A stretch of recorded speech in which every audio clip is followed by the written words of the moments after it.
Podemos melhorar a nossa vida aprendendo a cada dia. E uma das formas é com a leitura.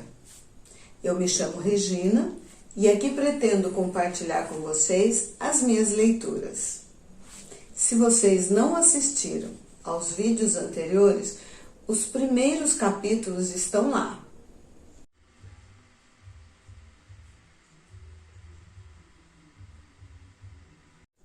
Você aceitaria $1 milhão em troca do que possui?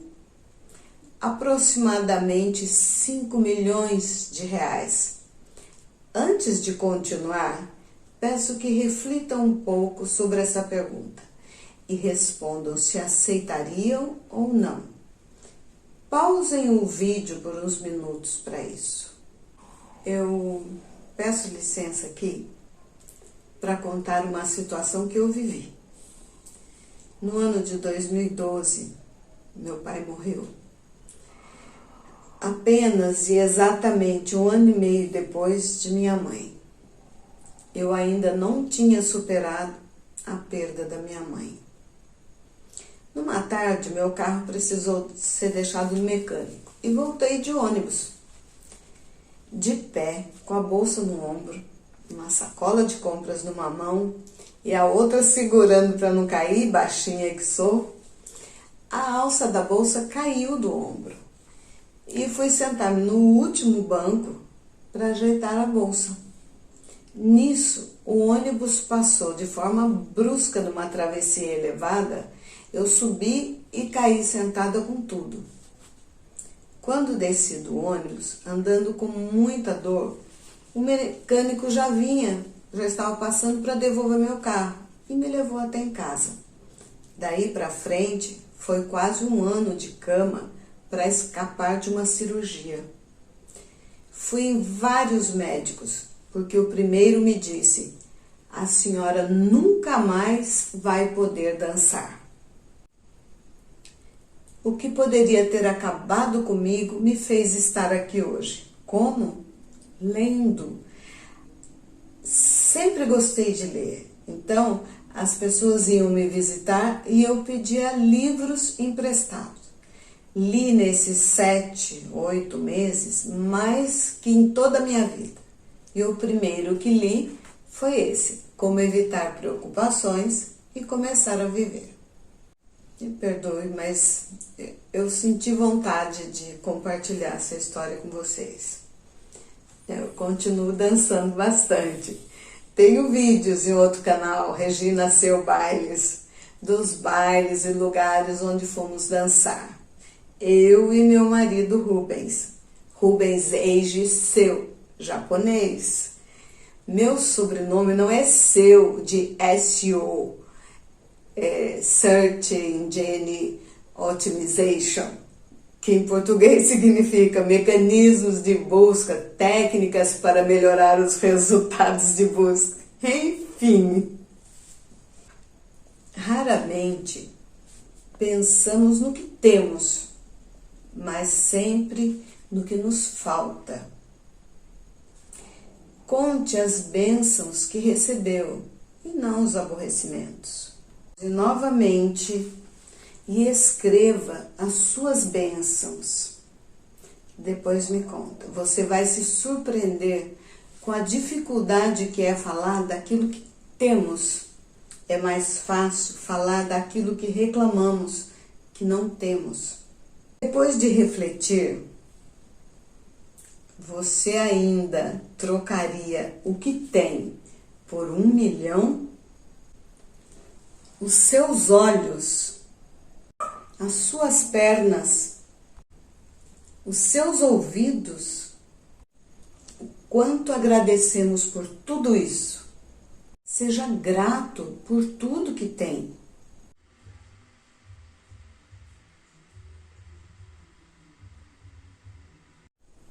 Aconteça o que acontecer, sejam vocês mesmos. Disse aos seus filhos a senhora Edith Allred, da Carolina do Norte, depois de ter entendido que sofreu muito por tentar ser como os outros.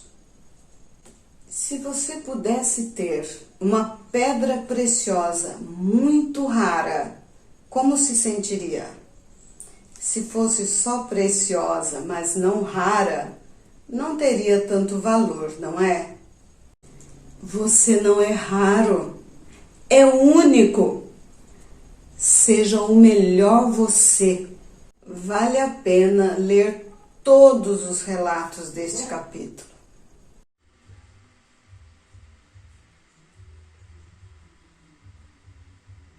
Se você tiver um limão, faça uma limonada. Posso ouvir minha mãe dizendo isso. Perdi as contas de quantas vezes ela tentou nos ensinar. Bom, voltemos ao livro. Quanto mais estudo as carreiras dos homens de ação, mais profundamente me convenço de que um número surpreendentemente grande entre eles venceu, porque esses homens começaram a vida com muitos obstáculos.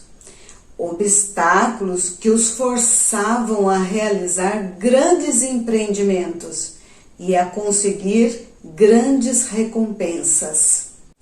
William James disse: as nossas enfermidades nos auxiliam de maneira inesperada. Sim, é provável que Milton haja escrito melhor poesia por ter sido cego. Beethoven ter composto melhor música por ter sido surdo. Helen Keller, uma carreira brilhante por ser cega e muda. Tchaikovsky talvez jamais tivesse composto a imortal sinfonia, não fosse o seu trágico casamento e a vida patética. Dostoiévski e Tolstói jamais tivessem escrito novelas imortais, não tivessem vivido existências torturadas. Onde é que fomos buscar a ideia de que uma vida agradável e segura, sem dificuldades, confortável e fácil, pode por si só tornar alguém feliz ou infeliz? Pelo contrário, as pessoas que vivem a se lamentar continuam a lamentar-se, mesmo quando são colocadas suavemente numa almofada. Ao passo que ao longo da história, caráter e a felicidade se revelaram sempre em pessoas que se achavam em toda espécie de circunstâncias, boas, más ou indiferentes, quando essas pessoas assumiram a responsabilidade dos seus atos. Se não estivermos conseguindo transformar nossos limões em limonadas, teremos ainda duas razões para tudo ganhar e nada perder. 1. Pode ser que tenhamos êxito. 2. Mesmo que não tenhamos êxito, a simples tentativa de transformar os nossos mínimos em máximos fará com que possamos substituir os nossos pensamentos negativos e positivos e fiquemos tão ocupados que não tenhamos nem tempo nem vontade de lamentar. Frase de William Bolito: a coisa mais importante da vida não é capitalizar sobre os nossos ganhos. Qualquer idiota pode fazer isso. A coisa realmente importante é tirar proveito das nossas perdas. Isso requer inteligência e constitui a diferença entre um homem de tino e um tolo.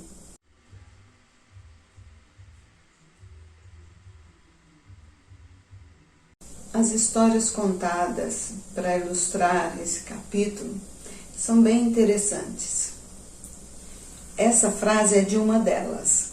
Lembre-se de que é preciso ser um homem mais forte para se afastar de brigas do que para ficar e brigar. E também, você poderá estar curado dentro de 14 dias se seguir esta prescrição. Procure pensar todos os dias na maneira pela qual poderá agradar a uma outra pessoa. E nunca faça coisa alguma de que não goste. O autor cita 2 páginas do livro What Life Should Mean to, o que a vida deveria significar para você. Dr. Adler, o autor, conta como tratava os pacientes, jamais tendo um caso sequer de suicídio. Se um melancólico, diz ele, puder fazer o que quiser, quem poderá ele acusar? Como se vingar? Se quiser sair, saia. E se descobrir depois que não quer, não saia. É a melhor situação que qualquer pessoa poderia ter. Satisfaz o anseio de superioridade do paciente. Quer dominar e acusar os demais, mas se concordam com ele, não tem como dominá-los. Alguns dizem, não há nada que eu deseje fazer. Então respondo, então não faça nada de que não goste. Gostaria de ficar na cama o dia todo. Se permitir, não vai querer. Se impedir, será uma guerra.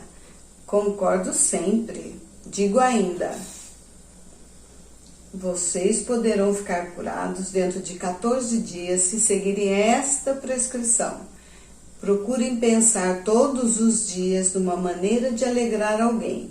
Vocês poderão, durante todo o tempo que não conseguem dormir, pensar na maneira de agradar alguém, pois isso será um grande passo a favor da sua saúde.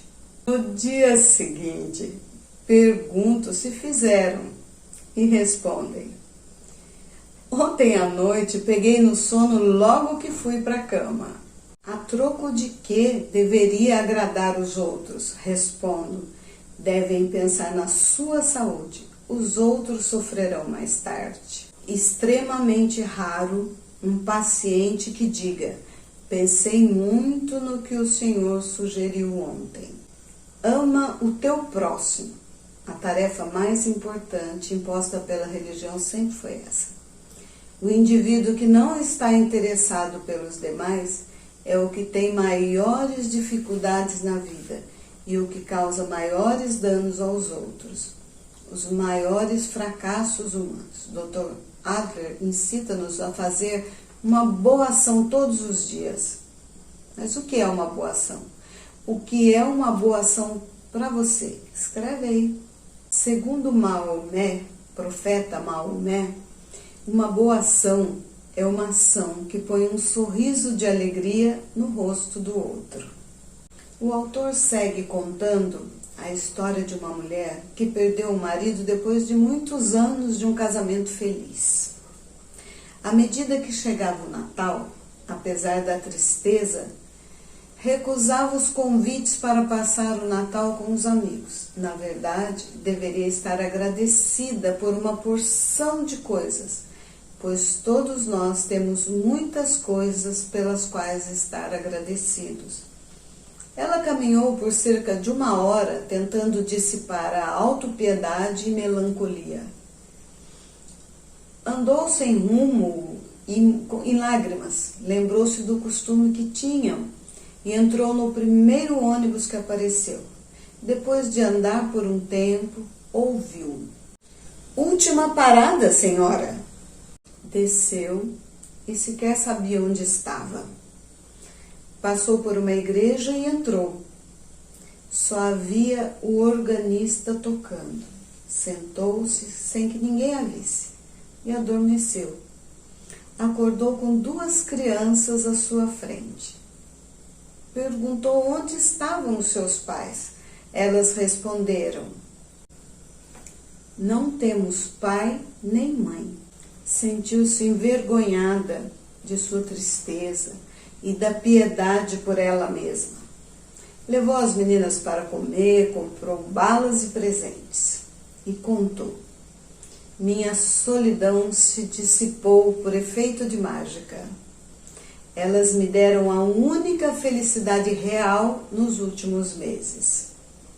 Ao conversar com elas, compreendi o quanto fora feliz. Agradeci a Deus por ter sido todos os natais que passei iluminados pelo amor e ternura dos meus pais. Descobri que a felicidade é contagiosa, é dando que recebemos. Jung afirmou: cerca de 1/3 dos meus pacientes não sofrem de neuroses clinicamente definidas, mas devido às suas vidas vazias e sem sentido. Benjamin Franklin resume: quando você é bom para os outros, é melhor para com você mesmo. Um pouco de perfume fica sempre nas mãos de quem oferece rosas. Provérbio chinês.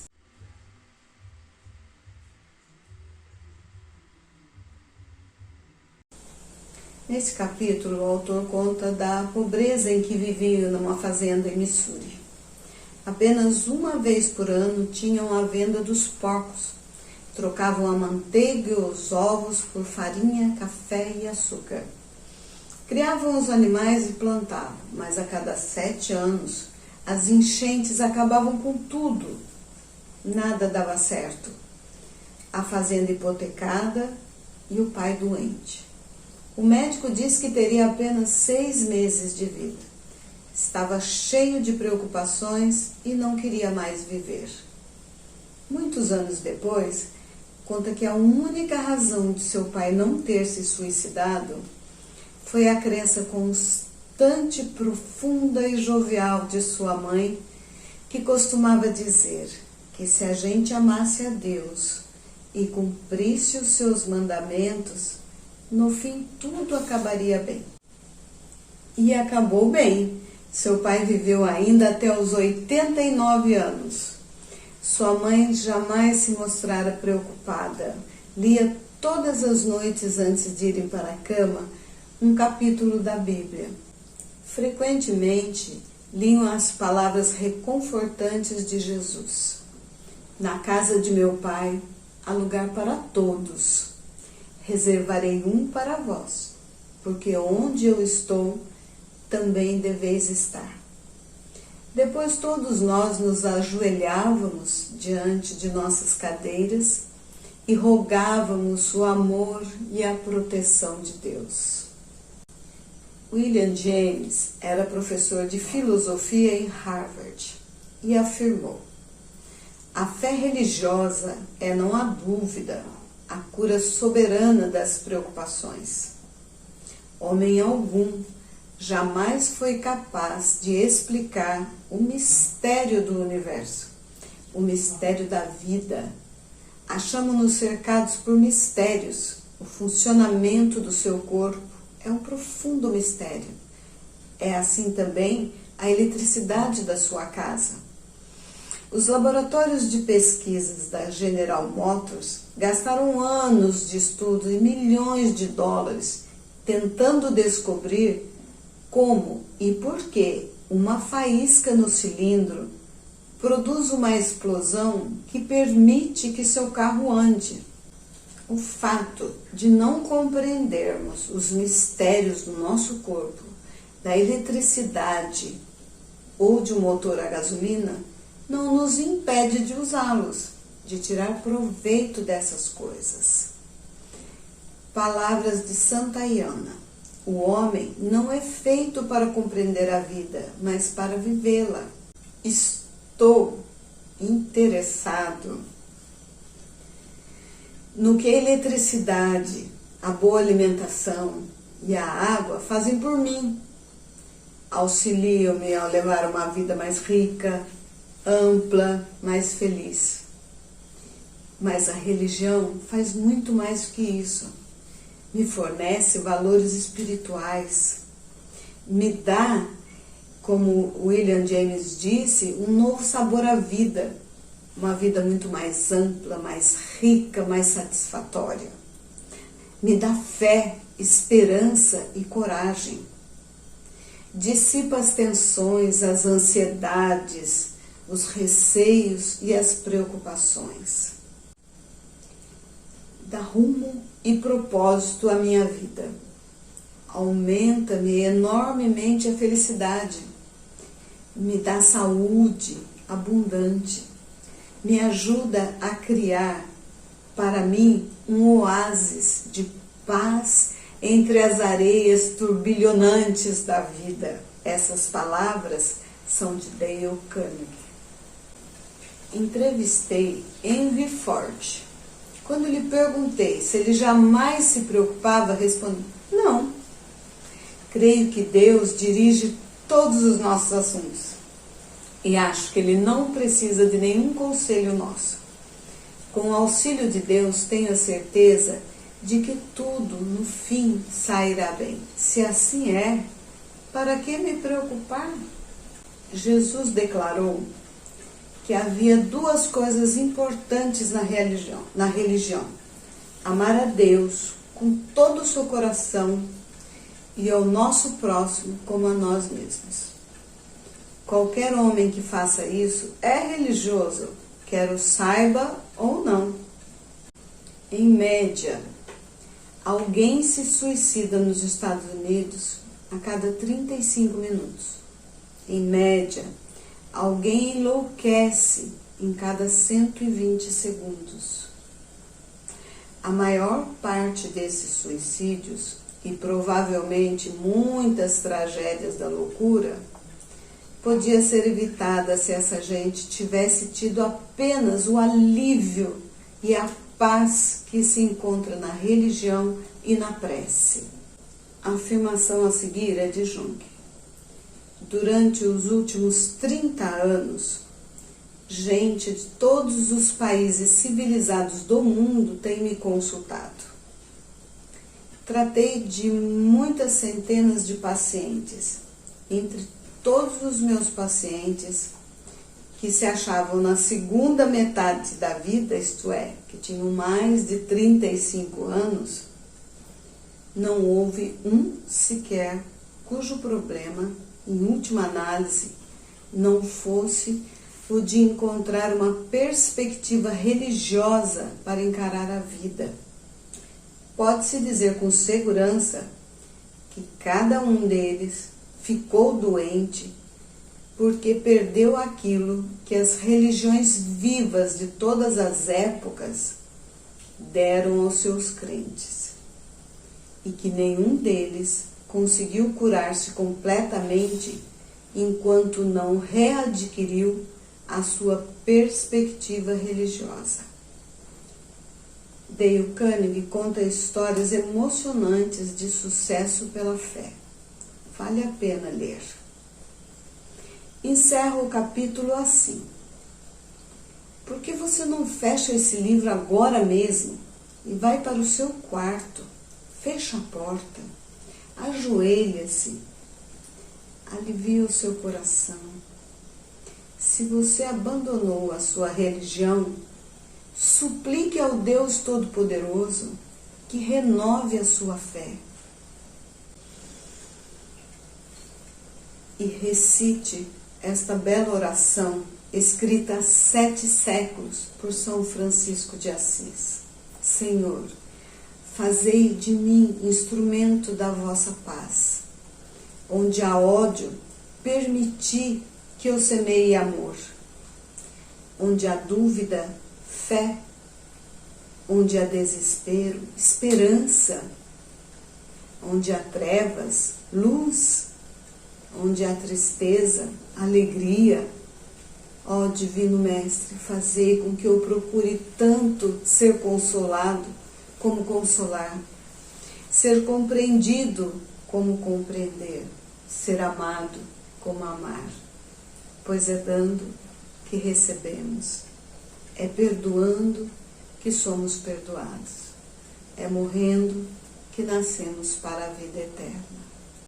Muito obrigada por assistir, tenham todos uma ótima semana, até a próxima segunda-feira às 21 horas, quando falaremos da última parte desse livro, Como Evitar Preocupações e Começar a Viver.